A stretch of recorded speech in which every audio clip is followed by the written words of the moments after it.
Hello చూసాం కదండి. ఆ మధ్యలో ఉన్న వైట్ పార్ట్ అంతా తీసేయాలన్నమాట.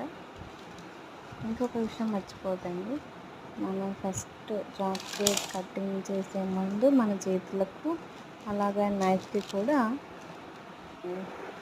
ఆయిల్ అప్లై చేసుకోవాలి. మంచి నూనె కానీ కొబ్బరి నూనె as your wish oil apply చేసుకొని కట్ చేసుకుంటే మన చేతికి జిగురు అనేది ఉంటుంది అనమాట. లేదంటే ఆ జిగురు కడిగితే పోవడం చాలా కష్టమండి చేతులతో పాటు. ఇంకా తర్వాత ఏంటంటే ఆ తొనలన్నీ పీచ్ అంతా తీసేసి మిక్సర్ పెట్టేస్తే ఇలా ఉంటుంది. అండ్ పనసపండు విత్తనాలు కూడా హెల్త్కి చాలా మంచిదండి. అండ్ అవి మామూలుగా మనం పల్లీలాగా